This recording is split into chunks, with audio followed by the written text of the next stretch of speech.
Voici déjà notre 26e numéro avec l'équipe habituelle qui s'étoffe de semaine en semaine. Vous allez vous en apercevoir très prochainement d'ailleurs.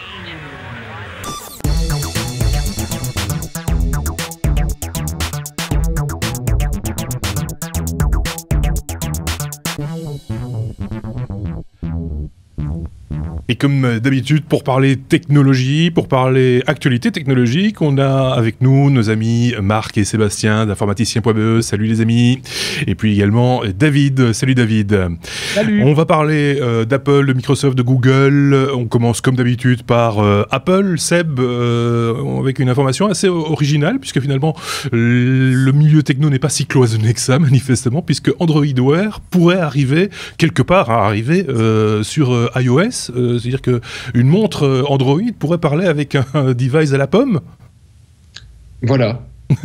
Tout est dit. Et en fait, non, presque tout est dit, mais il y a un petit gars qui a commencé à faire un développement dans son coin. Donc, désolé si je écorche son nom, mais c'est Mohamed Abou Garbaye. Salut.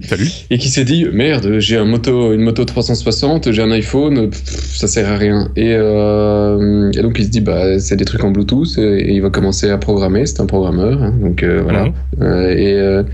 Et il a réussi, en installant un simple APK sur sa moto 360, à dialoguer entre sa moto 360 et son iPhone, ce qui lui a permis de savoir qu'un appel était passé et de pouvoir décrocher un appel et d'avoir 2-3 notifications. Donc pour le moment, c'est très très limité, hein, on peut pas dire que c'est quelque chose de stable, mais il y a une possibilité qui s'ouvre, en tout cas pour dialoguer entre des appareils Android portables, donc des montres et compagnie, et de l'iOS. Et il se dit dans les coulisses pour le moment que Google serait en train de travailler lui-même en une sorte de compatibilité avec les devices Android et iOS directement. Donc si l'Apple Watch ça vous plaît pas, attendez un peu, probablement que toutes les autres montres connectées pourront d'ici peu de temps se connecter également à votre iPhone. Et finalement, c'est assez important comme info, finalement, puisque on se rend compte que, comme je le disais, le côté high-tech n'est pas si cloisonné que ça, et qu'en plus, on se rend compte aussi qu'Apple a, pour toute évidence, compris qu'il ne serait pas seul sur le marché de la montre connectée, et que donc il vaut mieux peut-être faire un tout petit peu preuve d'ouverture, non ? Ça, ou ils n'ont pas tellement le choix avec les infos qu'ils ont publiées très récemment sur le SDK pour l'Apple Watch. Donc ça a donné quelques infos aux développeurs pour commencer à bidouiller, hein. Donc on n'a pas eu besoin de l'accord de Google à l'époque pour router nos téléphones et aller rajouter plein d'applications qu'ils n'avaient pas envie. On est bien d'accord. Voilà, ici pour moi je pense que ça part un peu du principe. Je suis pas certain qu'Apple soit très open de ce côté-là. Google a certainement envie de le faire parce que c'est tout dans son intérêt que son écosystème tourne sur les iPhones. L'inverse, par contre, j'ai encore rien lu, hein, donc faire tourner, utiliser une Apple Watch sur un téléphone Android, je suis pas si sûr. Non. Enfin, ça peut être intéressant effectivement pour les développeurs d'applications diverses et variées de pouvoir se dire que finalement leur application pourra fonctionner aussi bien avec un Android phone qu'avec un Apple phone, quoi. Quand on y réfléchit, au final, c'est juste un périphérique qui discute en Bluetooth avec un autre. Hein, donc pourtant, soit peu que le protocole soit pas crypté, voilà. En effet, on termine la page Apple. C'était une petite page avec Marc pour parler justement de la fameuse keynote que nous avions suivie et à la suite de l'annonce du nouveau MacBook Pro, du nouveau MacBook plutôt. Il y a eu pas mal de railleries sur Internet, comme on peut en connaître régulièrement d'ailleurs sur la toile. Ouais. Le web s'est un peu lâché. Enfin, il faut dire que Apple a quand même donné de la matière en pâture à tous les gens qui s'amusent à faire des parodies et à justement se foutre un peu de la gueule des marques quand elles accouchent de choses comme ça. Et effectivement, avec un processeur sous-dimensionné, un port USB, ça reste le truc qui reste vraiment en travers de la gorge de tout le monde. Et un qui fonctionne peut-être. Et un qui fonctionne, et une caméra frontale avec une résolution de 480p, alors que pratiquement tout le monde sur son GSM a déjà du 720p. Si pas du 1080. Voilà, si pas du 1080. Ça a donné des idées à quelques personnes qui ont fait des scénarios, comme on les connaît, sur base de vidéos détournées, mais avec des sous-titres incrustés en relation avec le phénomène, comme celle que vous voyez sur votre écran pour le moment, pour ceux qui nous regardent. C'est à mourir de rire, franchement, c'est à se pisser dessus. Voilà, c'est un truc qu'il faut voir. Et finalement, on en vient à se dire que parfois, c'est peut-être pas totalement éloigné de la réalité, peut-être. Le type qui a une dent, vous pensez vraiment qu'il... il est exceptionnel. Ah non, il est exceptionnel, mais il faut voir la manière dont ce type se bidonne. C'est voilà, si t'as un coup de mou, si t'as une journée pourrie, tu le regardes, t'as la patate, quoi. Oui, c'est ça. Et les dialogues les incrustations des sous-titres sont vraiment à tomber par terre. Ouais, c'est assez rigolo et finalement, c'est bon enfant. C'est bon enfant, on va dire ça comme ça aussi. Il y a vraiment pas de, parce qu'en plus, on en a dit du bien de cet appareil, hein, David. Rappelons-nous. Oui, enfin moi j'avais bien aimé. Voilà, c'était pas une grande annonce, mais il va trouver sa place, il n'y a pas de doute. Même La Chute, on y a droit. Hein. Le fameux film La Chute qui a servi à toutes les parodies possibles et imaginables. On retrouve également, quand on n'a pas de pub devant. Bref, on mettra les liens d'ailleurs vers les différentes vidéos sur le blog lestechno.be. Tiens, David, on va pas encore te passer la parole maintenant. On va attendre un petit peu. On peut d'abord la rendre à Seb pour parler de Microsoft qui bosse avec un chinois, Xiaomi pour ne pas le citer, pour porter plutôt Windows 10 sur les Mi, c'est les devices de Xiaomi. C'est ça. Alors j'ai lu ça, alors je me suis dit ça va faire plaisir certainement à David parce qu'il aime bien la marque, Xiaomi, et moi franchement ça m'amuse le crossover entre les deux, parce que Microsoft, on peut pas dire qu'ils ont un succès pour le moment retentissant avec leurs devices à base de Windows Phone, et ils ont adopté une position qui je trouve est extrêmement intelligente. Je trouve que ces derniers mois franchement j'ai un peu d'admiration pour la marque et comment ils arrivent à retourner un peu leur veste. Ils se sont dit, plutôt que de réussir à vendre des téléphones avec du Windows 10, donc leur futur OS mobile, ils se sont dit, nous on va directement attaquer les téléphones Android et mettre Windows 10 dessus, donc remplacer la ROM d'origine pour les transformer en Windows Phone. Je trouve ça génial, et c'est la première fois à ma connaissance qu'un aussi grand groupe s'attaque aux téléphones des autres pour y mettre leur OS. Donc ici ils font un développement avec Xiaomi qui ça n'a pas été confirmé par l'un et par l'autre, mais je pense que c'était TechCrunch qui ont eu pas mal d'infos en disant qu'ils étaient en train de bosser sur le Mi 4 pour qu'ils aient une ROM officielle qui tourne pour Windows 10. Donc voilà, ça ne saurait tarder puisque c'est pour l'été probablement, et moi ça m'amuse franchement pas mal. J'ai déjà senti ça dans ton propos que Microsoft t'excitait bien pour l'instant depuis quelques semaines. Microsoft a publié il y a 2 semaines un super film qui fait bien une dizaine de minutes que j'avais partagé sur mon compte Twitter, mais personne ne l'a vu manifestement, qui est magnifique. Je ne sais pas si vous vous rappelez, il y a quelques années ils avaient fait un film avec la présentation de leur table tactile Surface, qui était très impressionnant, très futuriste, etc. Ils ont récidivé, mais en allant un petit peu plus loin dans le côté futuriste de leurs applications, avec de la 3D, avec plein de choses sympas, et c'est vrai que ça donne envie. Ça, comme j'ai l'habitude de dire, ça donne un peu les poils, parce qu'on se dit, tiens, là il se passe un truc, et ce qui montre, oui, c'est un peu futuriste, c'est un peu avant-gardiste, mais c'est pas tout à fait improbable. On touche du doigt, on effleure du doigt ces nouvelles technologies. C'est assez intéressant et c'est assez impressionnant, effectivement. Seb, je vais te rendre la parole parce que tu vas encore nous parler de Microsoft, mais Microsoft qui ne prend pas de participation dans Cyanogen. Oui, c'est ça. Donc ça, c'est la deuxième nouvelle de la semaine. Ça avait été pressenti et donc la rumeur était plus qu'avérée parce que Microsoft discutait avec Cyanogen qui est en train de faire une levée de fonds pour pas moins de 110 millions de dollars, je pense. C'est ça, oui, ils cherchent 110 millions de dollars. Donc voilà, un petit peu d'argent de poche. Et il était fort probable que Microsoft participe au tour de financement. Ils ont annoncé que finalement il n'en serait rien. Donc voilà, Cyanogen ne sera pas partiellement détenu par Microsoft. Delvaux, c'est Ça paraît étrange peut-être parce que Android ne fait pas partie du monde Microsoft, mais Microsoft fait tellement d'argent avec Android que voilà, c'est assez normal qu'ils s'intéressent à ce genre de techno et puis éventuellement pour au futur avoir une série de développeurs intéressants pour porter ces devices façon Windows Phone sur des devices Android. Ceci dit, ça va de même quoi. Ce serait pas du tout étonnant parce que on l'a déjà expliqué avec Marc entre autres par le biais de différents brevets, etc. Tout le monde touche un petit peu de l'argent de tout le monde dans ce milieu. Tout le monde en croque un peu. Samsung a intérêt à ce qu'on vende beaucoup d'iPhone, par exemple. Du côté d'Apple, on a intérêt à ce qu'on vende beaucoup d'appareils divers et variés. Donc, bon, ce serait pas du tout étonnant. C'est ça. C'était d'ailleurs un positionnement que Microsoft avait pris il y a quand même de très longues années avec le MIC. Parce que tout le monde s'était demandé mais pourquoi est-ce qu'ils vont aider des petits développeurs ou des students à essayer de se lancer dans la techno. Je sais pas si vous vous souvenez à l'époque. Et la réponse de Microsoft était très claire. C'était écoutez, nous, même s'ils n'utilisent pas notre techno, on s'en fout. C'est pas le problème. À partir du moment où il y a plus de boîtes technologiques, nous on fait plus d'argent. Le MIC, le Microsoft Innovation Center, ils en ont développé un petit peu partout dans le monde. Plusieurs sont en Belgique, il y en a à Mons, il y en a à Bruxelles. Et ils donnent des cours. Ils organisent des formations. Des concours de temps en temps. Des concours de students et autres. Et c'est très très actif. Et c'est vrai que ça ne touche pas nécessairement qu'à la technologie Microsoft. Ça peut balayer beaucoup plus large également. C'est assez intéressant. Mais ça, c'était fait sur l'ancien patron de Microsoft. Je pense que c'était Steve Ballmer à l'époque. Ici maintenant, depuis qu'il a changé, tu sens vraiment un petit truc qui pétille.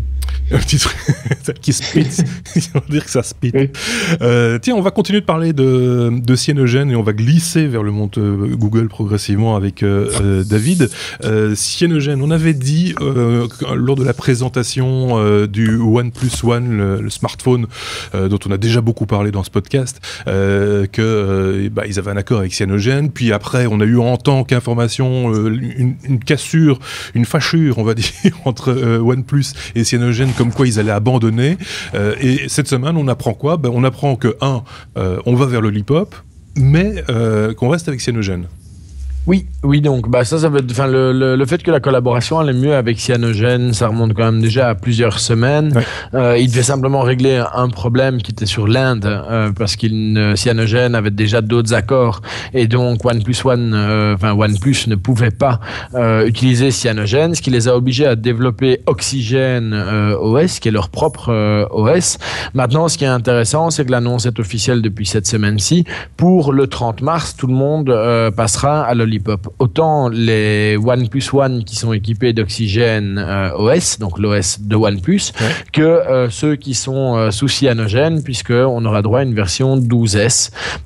Donc qui est sur base de Lollipop pour le 30 mars au plus tard, et pour ceux qui sont sous Oxygen OS pour le 27 mars au plus tard. Alors il n'y a rien à faire puisque c'est une mise à jour qui se fait en OTA, donc il faudra juste être connecté au Wi-Fi et avoir l'appareil qui est sur le secteur pour pouvoir rapatrier, downloader entre guillemets l'upgrade et pouvoir faire une installation sur son smartphone.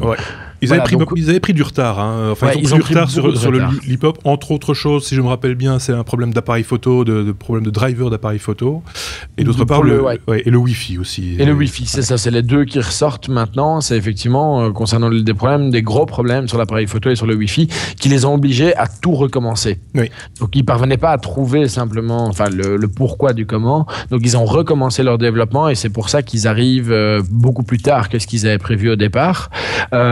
Et donc, ce qui est intéressant dans leur communication, c'est qu'on reste dans l'univers OnePlus. C'est-à-dire que s'ils respectent pas leur engagement pour le 30 mars, ils ont déjà annoncé qu'ils feraient gagner 5 OnePlus One sur leur forum à eux. Et donc, on peut s'inscrire sur leur forum pour se dire, OK, si jamais ils sont en retard, j'ai la chance de gagner un deuxième OnePlus One ou un OnePlus One, simplement parce que je suis la marque, mais que je ne suis pas propriétaire. Je pense que ceux qui sont équipés de d'Oxygen OS, c'est-à-dire le mode de OnePlus sur leur smartphone, ils l'avaient en version bêta, hein, si je m'abuse. Il n'est pas encore réellement il est pas sorti, en fait. disponible, et de toute façon, a priori, Oxygen OS, dans un premier temps, va être réservé à l'Inde. C'est ça. Donc le développement est principalement pour pouvoir lancer le produit sur l'Inde. Donc la communication a été faite. Il y avait eu un concours pour choisir le nom du système d'exploitation.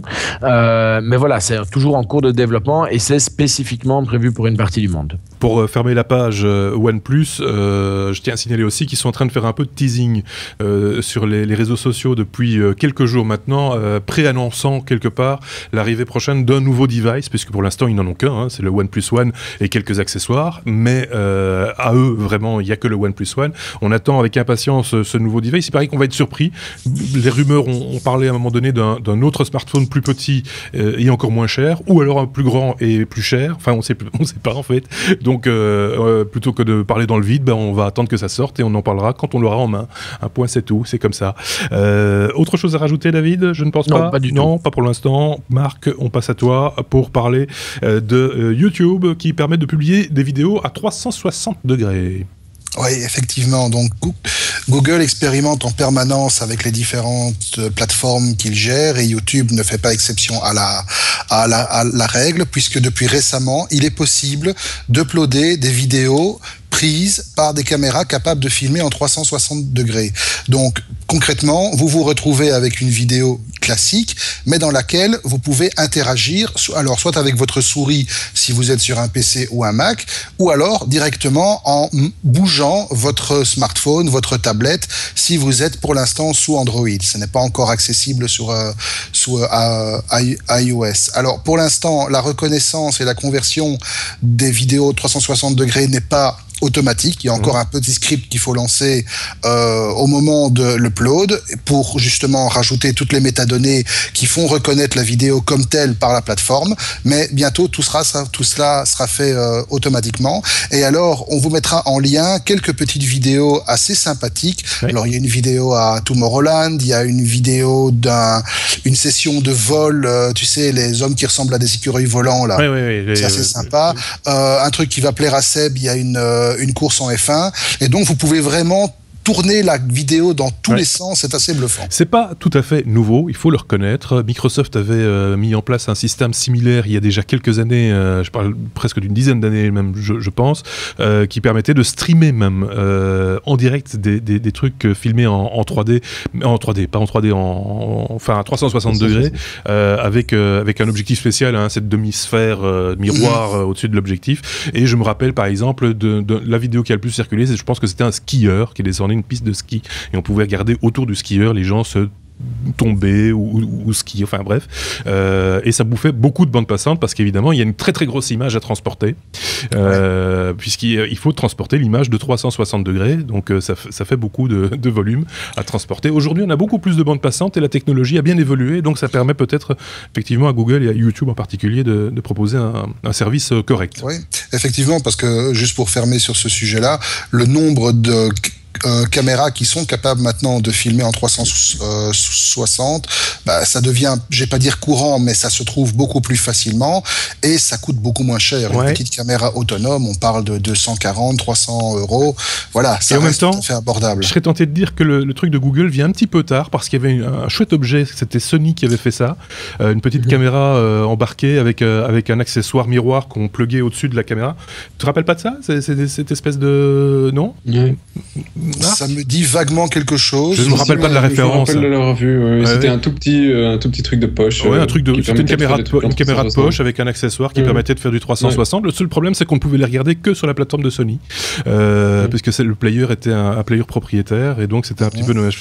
Peut-être que David se rappelle de cette. Mais il y a ça, et puis on avait parlé d'un projet qui était en financement, mais qui n'a manifestement pas percé énormément, qui était l'équivalent d'une GoPro. Dans les tarifs d'une GoPro aussi, où l'objectif c'était d'avoir une GoPro à 360 qui était étanche à 10 mètres. Enfin, le produit avait l'air sympa. Le problème c'est que quand il n'y avait pas de plateforme, et Sony c'est pas une plateforme, ils avaient créé un petit software pour leur caméra à eux. Maintenant ici avec YouTube, on pourrait avoir réellement une demande. Maintenant, expérimenter le truc parce que c'est quand même très très particulier. Je suis pas sûr que ça va remplacer notre bonne vieille vidéo 2D directement. Pas tout de suite en tout cas, en effet, c'est clair. Puis, si on regarde dans le studio autour de nous, on n'a pas forcément envie de faire un 360. Hein. Surtout chez ça. Enfin non, chez moi non plus. Non, chez personne en fait, sauf peut-être chez David. Ça semble bien rangé chez David. C'est mon salon. C'est ça. Chez Marc aussi, ça l'a bien rangé. Voilà. Non, là tu vois juste le cadrage. Après, c'est poussé sur les côtés, c'est immonde. Et en même temps, ceux qui nous écoutent s'en foutent. Complètement. Marc, on va retourner chez toi pour parler encore de Google. On reste dans l'univers de Google. Google Code est mort. Rappelons d'abord ce qu'était Google Code. Alors, Google Code, c'est un repository pour des projets open source. Donc, c'est un gros site qui va héberger des projets open source classés, qui va permettre à plusieurs personnes de travailler dessus, et en fait, qui est l'équivalent d'un autre repository qui est énormément plus connu aujourd'hui, qui est GitHub. D'accord. Et donc, en fait, Google Code n'est pas mort en tant que tel. Google Code va continuer à exister pendant encore un certain temps, jusqu'au 26 janvier 2016, pour notamment héberger les projets principaux de Google, donc par exemple tout ce qui tourne autour de Python, etc. Mais il est impossible depuis maintenant une dizaine de jours de créer de nouveaux projets, et à partir du 24 août, le site passera en lecture seule. Donc ça veut dire qu'il sera juste possible d'accéder aux projets qui sont encore hébergés, mais plus d'y contribuer. Alors, parce qu'il faut rappeler, évidemment, tout ça était une plateforme de développement collaboratif. Ouais. Alors, étant donné que, une transition doit se faire, Google a développé toute une série d'outils qui permettent de faire la transition justement de Google Code vers GitHub. Ouais. Et pour montrer l'exemple, justement, Google a lui-même migré près d'1 millier de leurs propres projets open source de Google Code vers GitHub. Donc en fait, c'est un outil qui avait le mérite d'exister, mais GitHub est vraiment devenu maintenant la référence pour tout développeur qui veut partager et travailler de manière collaborative sur Internet. En même temps, quand tout le monde va dans le même sens, autant être sur la même plateforme, c'est beaucoup plus pratique aussi. Quoique, Sébastien, non ? Non, moi je suis pas d'accord. J'aimais bien Google Code. Il avait vraiment une interface qui était très simple par rapport à GitHub, qui n'est pas toujours évident. Et puis après, si tu as une plateforme unique, moi ça me pose toujours question. Et quid si la plateforme lâche, quid si la plateforme a une faille et que subitement quelqu'un se décide, allez, je suis connecté sur la machine de GitHub et je vais supprimer tous les fichiers. Quid, et c'est pas la seule, hein. Historiquement, avant Google Code, il y avait... il y a Tract aussi, non, comment ça s'appelle encore un truc. Non, Tract, c'était un truc de ticket... SourceForge, voilà, il y avait SourceForge, mais qui existe toujours. Mais qui lui a une interface qui a quand même une bonne dizaine d'années, qui n'a pas super bien évolué, mais qui fonctionne toujours et qui est toujours actif. Donc je dirais pas que tout le monde doit aller uniquement sur GitHub. Il y a aussi, pour ceux qui ne veulent pas faire de GitHub, ils peuvent faire un simple SVN, hébergé localement, etc. Donc il y a plein d'autres solutions. Je ne critique pas GitHub là-dessus, hein. Je suis juste triste que Google ait encore niqué un de leurs projets. Ouais, okay. Sur GitHub, petite remarque. Oui, fort, c'est chiant. Oui. Sur GitHub, petite remarque, n'oubliez pas que GitHub a développé des outils qui permettent de créer des repositories locaux, donc hébergés sur un serveur propre à l'entreprise, propre à un team, etc. Pour les sécuriser. Etc. Donc ça permet d'avoir, même si, comme dit Seb, il y a un risque, on ne sait jamais, la plateforme se vautre, on a toujours une copie locale. Et on peut continuer à bosser ensemble. Ben voilà. Toute autre chose, parce que là, on s'adresse, c'était vraiment pour le monde informatique, on va dire, pour le monde de geek. Google va plutôt se lancer dans la validation d'applications. C'était pas le cas jusqu'à présent sur le Play Store. Hein. Les applications, c'est un peu vas-y que je te pousse, quoi. C'est ça. C'était un peu la grosse différence et le point positif pour la plupart des développeurs mobiles, parce que pour le consommateur, au final, il voit pas la différence, qu'une appli a été validée ou pas. Sauf que il y a eu pas mal de critiques par le passé sur le contenu du Play Store. Google a décidé d'adresser le problème, et pour adresser le problème, parce que quand on voit, je sais pas si on le voit à l'image pour le moment, si on prend l'exemple du jeu 2048, il y a 15 clones, 20 clones, et il y en a autant qui apparaissent toutes les secondes sur le Play Store, donc ça pose des problèmes de copyright, ça pose des problèmes de fraude, ça pose des problèmes d'arnaque en tout genre, parce que certains essayent de vous piquer des données, certains essayent de vous balancer des virus, etc. etc. Ouais. Donc Google a décidé que ça suffisait, maintenant la plateforme est suffisamment stable, ils ont suffisamment d'applications pour se dire on met le haut là, on va valider les applications à partir du moment où on les reçoit, et toutes les mises à jour. Donc c'est un boulot kafkaïen, monstrueux, énormissime, tout ce qu'on veut, parce que ça représente des centaines de milliers d'applications maintenant, et les mises en comptant les mises à jour, donc c'est vraiment important. Par contre, comparé à Apple, parce qu'Apple valide vraiment chaque application manuellement, chaque mise à jour d'application manuellement, Google a décidé d'avoir une série de robots qui vont valider pour eux une grande partie des applications et ne repasser manuellement que sur une série d'applications qui auraient été flaguées comme possiblement problématiques. Ouais. Problématiques étant pornographie ou des applications qui ont des problèmes de copyright comme les Angry Birds à gogo. Et alors ils nous annoncent que contrairement à Apple, ils vont pas mettre des mises à jour en 2 mois ou 2 semaines ou etc. Ce sera juste une question de quelques heures maximum. Donc on ne devrait pas trop perdre en flexibilité, en réactivité. Et en réactivité. Même si aujourd'hui c'est vraiment, tu mets le nouvel APK, donc l'APK c'est le binaire sur Android, tu mets l'APK sur le Play Store et 5 minutes après c'est disponible. Donc voilà, ça passe de quelques minutes à quelques heures, malheureusement. Bon, ici, il faut passer par là pour avoir une garantie de meilleure qualité de Play Store. Moi, je suis pour. Enfin, en tant qu'utilisateur, je veux dire, et d'avoir la certitude d'avoir la version originale d'une application et pas une copie vérolée, je suis pour aussi, quoi. Donc, voilà. Tout ce qui était virus, ils avaient déjà toute une série de filtres. Donc, les virus étaient censés être virés à la base. Et si un virus était détecté après avoir été mis sur le Play Store et installé sur des devices, ils ont des moyens pour désinstaller les applications à distance sur les téléphones. Donc, et voilà. Ce qui est très drôle, c'est que va de pair avec cette annonce-là, une autre annonce aussi un petit peu sécuritaire, entre guillemets, en tout cas pour la sécurité des plus jeunes, on va dire, c'est que sur le Play Store maintenant, en tout cas au partir du mois de mai, il y aura des notations PEGI sur les jeux et sur les applications. PEGI 6.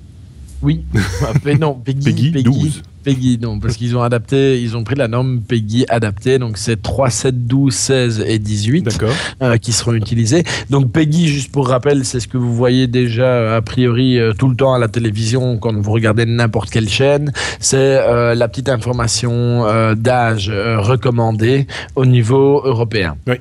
On le retrouve sur les jeux vidéo aussi, quand vous achetez un jeu PlayStation pour votre enfant. C'est noté aussi. C'est une norme qui a pour objectif de renseigner les parents sur le bien fondé ou pas de l'utilisation d'une application, d'un jeu ou la lecture d'un film par rapport aux enfants. C'est le système de fonctionnement européen. Donc, il faut savoir que Google a signé un accord avec l'IARC, donc qui est l'International Age Renting Coalition, donc c'est le système mondial de classement des applications et des jeux vidéo par âge. Donc aux États-Unis, et c'était déjà d'application puisque sur le Play Store américain, ce sera soumis au ESBR, donc qui est l'équivalent du PEGI européen. Et donc l'objectif c'est de mieux informer. Les deux informations vont de pair et le fait de valider les applications et d'informer mieux sur quel est le risque ou quels sont les dangers d'une application. Moi je trouve que c'est plutôt une bonne nouvelle. Je comprends Seb qui dit avoir cette flexibilité, dire en 5 minutes un développeur pouvait mettre une application, d'accord. Moi 2048 je l'ai pris très tard ce jeu là par exemple, j'ai dû installer 3 fois l'application pour tomber sur celui qui était l'original, quoi. Donc c'est des bêtes choses, mais ça permet de nettoyer un petit peu les centaines de milliers d'applications qui sont disponibles sur le Play Store, c'est plutôt une bonne nouvelle aussi, quoi. On va gagner en qualité, donc ça va plutôt être positif. Donc ça va dans le bon sens tout ça. Je sais pas ce que vous en pensez, petits amis. Oui, ça va certainement dans le bon sens. Maintenant, je trouve qu'il y aura peut-être une possibilité de limitation trop importante, parce que c'est pas parce que 2048 a mis un nouveau jeu sur le Play Store que tu peux pas avoir des copies. Une idée n'est pas protégeable. Ça dépend des pays, mais en Europe, une idée n'est pas protégeable. Donc, l'idée du jeu, tu pouvais faire le même jeu. Tu parlais d'Angry Birds là tantôt. Si on me parle ou je vois à la télévision ou j'entends dans ce podcast jouer à la dernière version d'Angry Birds et j'y vais, je sélectionne le premier Angry Birds qui me vient dans le Play Store et que c'est pas le bon, il y a déception. Mais là, tu as un problème de nom, tu vois. Oui, mais après, le copyright américain est très différent de ce que nous, on a en Europe. Et nous, en Europe, une idée n'est pas protégeable. Donc, le fait de jouer, de faire un jeu comme 2048... si on mettait un autre nom et qu'on l'appelait 2049 ou que sais-je, voilà, pour moi, ce type de jeu devait exister. En tout cas, la copie par contre, il devrait y avoir une meilleure classification, parce qu'effectivement, quand tu fais pas mal de recherches, tu te retrouves souvent avec beaucoup d'applications totalement merdiques qui ont été utilisées par 2 pélos, 3 et 3 pelés en plus. Ça, si on peut donner un conseil, c'est regarder les commentaires, regarder les cotations, etc. pour voir vers quoi ça va. C'est clair qu'une application qui n'aurait eu que 2 commentaires enfin voilà, ça pose question à un moment donné. Il faut être clair. L'indicateur le plus simple, c'est déjà simplement regarder le nombre de téléchargements. Oui, puisque ça c'est visible. Si vous avez une application qui est utilisée, qui a été téléchargée par 50 millions de personnes, c'est que soit franchement tu as 50 millions de ou alors elle est très récente, hein. Ou alors elle est très récente. Il faut laisser sa chance au produit, comme on dit. Le jour où on fait une application les technos, j'aimerais autant que les gens réagissent autrement et se disent ils sont que 3. Oui, mais non, mais bon, allez, on passe à la suite. On passe à la suite avec Seb justement. Tiens, remplir un formulaire sera plus facile maintenant encore sous Chrome. Moi, je crois que c'était déjà assez simple, mais... non. Non, je sais pourquoi c'est simple pour moi, c'est parce que j'ai Dash sur mon ordinateur. Vous savez, ce système qui permet de remplir et de mémoriser les mots de passe, et il remplit très très bien les formulaires à ma place. Voilà, c'est pour ça. Donc Chrome. Voilà. Maintenant, en fait, le What2BG, donc le truc qui a été la société, le groupement de sociétés qui a été créé pour pallier à la lenteur du W3C, donc ceux qui sont à la base des normes HTML et compagnie. Et pour, entre parenthèses, les sociétés derrière ça, c'est juste Apple, Microsoft, Google et compagnie, donc tous les géants du web. Ils ont décidé de sortir un nouveau petit truc sympathique qui est donc le Forms. Donc, te dire les formulaires, te dire c'est con, et donc ils n'ont pas trouvé un nom très sympa pour ça. Mais c'est un standard qui est juste un paramètre supplémentaire sur tous les champs des formulaires, et qui permet de dire aux développeurs, j'aimerais ici que ce soit l'email, ici que ce soit le nom, et même si le développeur a nommé son champ que je te pousse, il a dit là je voulais l'email de la personne. Comme ça existait déjà pour les mots de passe par exemple. Oui, enfin non, le mot de passe, ils les reconnaissent assez facilement parce que c'est un champ password et que t'en as qu'un en général sur un formulaire. Donc ça, c'est encore... mais il y a qui décide de le sauver. Est-ce qu'il n'y a pas un code spécifique pour masquer le password Oui, si, mais après, c'est le navigateur qui est suffisamment intelligent en disant là, c'était un login à mot de passe, tu veux que je te le sauve. Donc là, c'était un peu compliqué. Ici, tu peux vraiment... T'as un nombre incalculable de champs pour l'adresse de livraison, pour ton adresse de facturation, pour ton téléphone. Enfin, tout ça peut être configuré dans Chrome. Et dès qu'il voit un formulaire, il peut le remplir pour toi. Alors, j'ai pas pu l'essayer parce que c'est un truc que j'ai trouvé ce matin et c'est annoncé depuis, je pense aussi ce matin par Google. Non, c'était le 17, donc c'était le matin d'il y a 2 jours. Il n'a pas dormi depuis. Matin. Et donc, je suis curieux de voir comment il gère certains champs, parce qu'il y a le champ password qui peut aussi être pré-rempli. Donc après, j'espère qu'il demande quand même une certaine confirmation. Sinon, je fais un formulaire, je demande tout et je te le submit en JavaScript. Ça, c'était la parenthèse. mais le truc existe depuis très longtemps sur plein d'extensions moisies ou correctes ou semi-correctes. Et ici, voilà, c'est dans le navigateur, c'est tout bon, c'est tout chaud. Et j'espère que ce sera implémenté chez beaucoup de gens. Voilà. Le seul truc qui me turlupine un peu avec ça, mais comme tu viens de le dire pour le mot de passe, c'est que rien n'empêche la personne un peu malveillante d'aller foutre un form en hidden quelque part, te pomper toutes les données qui seront automatiquement adaptées et injectées dans le formulaire et de se l'envoyer en douce. Oui, alors je tends à espérer que sur le hidden, ça ne passera pas. Tu peux le mettre en iframe, hein, et enfin bon, on va pas rentrer dans les détails, mais il y a moyen. Il y aura un lien aussi avec la session ou l'URL sur laquelle on se trouve ou des choses comme ça. Enfin, il y a plusieurs manières de sécuriser, j'imagine. Il faut regarder parce que si tu dis juste la brève, c'est vrai que tu peux avoir une certaine peur. Donc, je tends à espérer que Chrome et donc l'équipe de Google ont fait quelque chose de correct, parce que c'est eux qui sont apparemment quand même les plus grands initiateurs dans ce truc. Mais leur but, c'était pas de t'aider sur le desktop majoritairement, c'est de t'aider sur le mobile. Parce que si tu as déjà essayé de remplir des formulaires sur des mobiles, c'est casse-tête. Casse-tête. Ouais, effectivement. Mais c'est la même techno. Pour être complet sur l'information, moi j'utilise Dashlane pour mes mots de passe. On en avait parlé avec David. Tu te rappelles, David, tu avais testé quelques applications qui permettaient de mémoriser les mots de passe et de les centraliser, et puis voilà, et ça aide aussi à remplir les formulaires, mais je vous conseille quand même toujours de les relire. Oui, pour être sûr de pas qu'il n'y ait pas une bourde. Non, si vous avez déménagé par exemple, c'est toujours utile de relire votre formulaire. Donc Seb, ça c'est pour les formulaires. Marc, tiens, on va parler de Pinterest. Rappelons-nous le logo. Voilà, bien visible, Pinterest. Parce que c'est vrai que c'est quelque chose que tout le monde n'utilise pas tout le temps. Je serais tenté de dire que c'est un petit peu comme Google+, moi, mais bon. Ouais, non, à la différence de Google+, c'est quelque chose qui quand même génère de plus en plus d'intérêt. Parce que bon, Pinterest aujourd'hui se réclame quand même de 75 millions d'utilisateurs dans le monde, 45, 47. Google Plus encore plus, hein. Oui, c'est vrai. Oui, mais Google Plus est en plein chamboulement pour l'instant et en grosse interrogation. On y reviendra peut-être sur le prochain numéro, le 27. Ouais. Et donc Pinterest, donc on le rappelle, c'est un grand tableau virtuel où au fur et à mesure, au fil de vos déambulations sur Internet, vous trouvez un truc qui vous intéresse, vous le pinez, donc vous l'épinglez sur votre tableau virtuel, vous créez des catégories, vous classez vos trucs, etc. Les gens qui vous suivent, parce qu'à la base c'est aussi un réseau social, peuvent voir ce que vous avez posté, vous pouvez vous abonner à ce qui... Voilà, donc c'est assez sympa. Moi je m'en sers principalement pour noter des recettes de cuisine que je trouve à droite à gauche, et franchement ça fait très très bien son boulot. Ouais, vas-y, fais ton... Je vois Sébastien de l'autre côté. Non, mais après tout, chacun son petit hobby. Sûr, mais maintenant, derrière ça, il faut quand même avouer que le bousin... Avoue maintenant, ce ne sont pas que des recettes. Non, il y a autre chose que des recettes, mais des chats. Je mets aussi des chats, absolument. Voilà. Ouais, et dis donc. Le bousin vient de réaliser quand même une levée de fonds de 367 millions de dollars et est valorisé aujourd'hui à 11 milliards, ce qui est quand même pas mal pour un site qui a démarré, pour une société qui a démarré en 2010. Oui. Oui, c'est récent.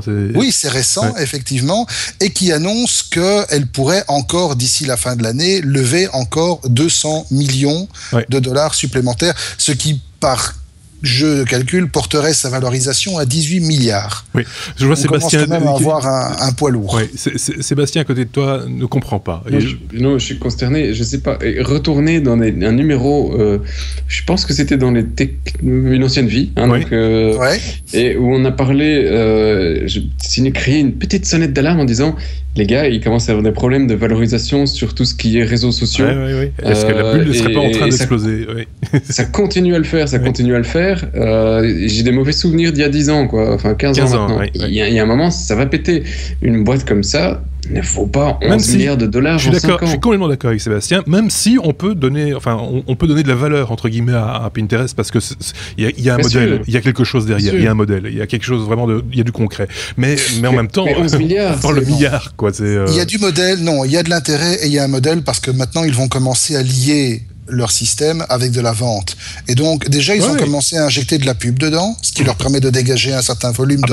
Après un moment, il faut bien montrer aux actionnaires qu'on a envie de faire de l'argent. Oui, mais bon, il faut quand même avouer que ce truc a récupéré un générateur de revenus plus rapidement que ne l'a fait Twitter, par exemple. Twitter, aujourd'hui, est toujours lourdement déficitaire. Oui, ici, en introduisant une fonction qui permettra d'acheter ce qu'on voit ou ce que vos copains ont mis sur votre tableau, ils vont encore ajouter une corde à leur acte. Maintenant, on est tous d'accord. 11 milliards de dollars, c'est beaucoup trop pour une boîte comme ça. Je vais juste prendre un exemple pour donner un chiffre en comparaison. Le PIB d'un pays. Non, si vous prenez la capitalisation de Belgacom, donc qu'est-ce que vaut aujourd'hui Proximus, on est à 7 milliards d'euros. Et bon, Proximus, c'est l'opérateur numéro 1 d'un pays, et avec un sacré historique. Donc, 11 milliards, ça me paraît pas réaliste, quoi. Quand tu commences à rentrer dans les dizaines de milliards, tu touches au PIB de certains petits pays. Rappelle-toi que c'est des jeunes réflexions qu'on avait eues quand on avait couvert le rachat de Skype par Microsoft. C'était déjà des montants totalement indécents. À un moment donné, ça va péter, moi je vous le dis. Ouais, ça va péter, effectivement. On poursuit avec, justement, avec Marc. Carbone 3D, l'impression 3D, 25 à 100 fois plus rapide. C'est vrai que l'impression 3D, je ne sais pas si vous en avez fait chez vous, nous on l'a fait, on l'a même fait en studio une fois avec David. Sur 3 numéros. On aurait pu l'étaler sur 3 ou 4 numéros, effectivement. J'ai encore le morceau qu'on avait fait qui mesure à peu près 3 mm d'épaisseur. Bref, c'est lent. Si ça pouvait aller plus vite, ce serait pas plus mal, effectivement. Ce serait pas plus mal, effectivement. Et donc ici, il y a une société qui s'appelle Carbone 3D qui a imaginé un nouveau procédé d'impression en partant du principe que tous les procédés actuels, en fait, se contentent simplement d'empiler des couches. Que ce soit de la résine avec un laser, que ce soit de l'impression avec une substance qui est fondue et qui est déposée layer par layer, ça reste toujours le même principe. Ici, en fait, ils ont développé une technologie qui n'imprime pas mais qui modélise réellement avec un bain de résine et un laser qui fixe, un jeu de laser qui fixe qui piège des molécules d'oxygène pour accélérer la modélisation en 3D. Et en fait, ici, sur la vidéo que l'on montre, cette vidéo est accélérée 7 fois, mais ça vous donne une idée parce qu'on voit vraiment l'objet sortir vraiment de rien, comme ça, du néant. On est à 7 fois, soyons précis, on est à 7 fois la vitesse, mais c'est déjà rapide. Il faudrait le ralentir 7 fois pour mieux se rendre compte, mais on n'a pas le temps. Voilà, effectivement. Mais donc, un objet qui a une dimension de 10 cm de côté peut être ici imprimé en moins d'une heure. Oui, c'est ça. Comparé à ce qu'on a connu, c'est énorme. Et alors, pour l'instant, ils en sont juste au début de cette technologie. Pour l'instant, ils atteignent des vitesses 25 à 30 fois supérieures à ce que la concurrence offre. Mais ils annoncent aussi qu'avec une exploitation industrielle, ils pourraient atteindre effectivement des vitesses jusqu'à 100 fois supérieures. Oui. C'est pas mal du tout, ça. C'est pas mal. Et puis surtout que financièrement, la technologie utilisée n'est pas plus chère que celle qui est utilisée actuellement. Ce sera, à mon avis, le coup de boost dont a besoin cette technologie, l'impression 3D de manière générique, parce que là, si ça n'avance pas beaucoup, c'est un peu le piège du bidule, c'est sa lenteur. David, il y a pas mal de produits qui existent grand public. On en avait testé un à l'époque des technophiles où on avait vu que c'était aux alentours de 600-700 euros, vendu en grande surface, mais un peu encore comme un gadget. Le truc pas vraiment fonctionnel, quoi. Ça reste ce qui est déjà commercialisé réellement reste gadget ou alors est dans des tarifs qui sont pas prévus pour le grand public. La vidéo vaut la peine d'être regardée sur cette technologie-là parce qu'effectivement ils abordent l'impression 3D autrement. Et donc s'ils arrivent à valider des coûts de production qui sont équivalents, on pourrait avoir une petite concurrence saine pour réactiver un petit peu l'intérêt de l'impression 3D. Il faut quand même pas oublier HP avait fait une annonce il y a de ça quelques mois maintenant sur un produit grand public qui était aussi annoncé à des vitesses très très importantes. Et qui avait un autre avantage, je te coupe, mais qui avait un autre avantage également qui était la possibilité d'imprimer avec plusieurs matières différentes en même temps. Et ça, c'est aussi un des coups de booster qu'on pourrait attendre du côté de l'impression 3D, c'est justement cette possibilité d'imprimer directement des choses avec plusieurs matières. Donc, par exemple, des conducteurs et des pas conducteurs, par exemple, et des isolants, par exemple. Et on peut commencer à rêver à ce moment-là. Oui, Sébastien. Moi, je viens de regarder la vidéo, j'ai juste l'impression que c'est un gros moule à gaufres. Tu vois, c'est un peu ça.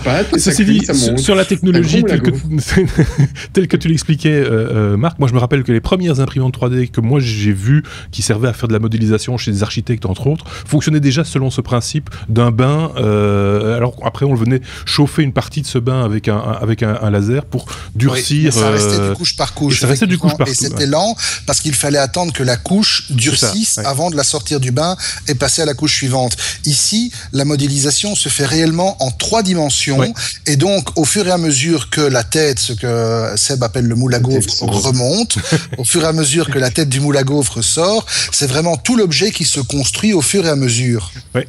Moi je trouve ça passionnant. Sébastien lui il s'en fout, mais moi je trouve la ça tête sort et c'est un garçon. Il s'en fout pas tant que ça, Sébastien. Non, je m'en fous pas, j'aime bien le truc. Je suis dubitatif encore sur 2-3 bah là on a qu'une vidéo de 59 secondes. Bah oui. Un bain. Et elle aurait dû durer 7 minutes. Rends-toi compte.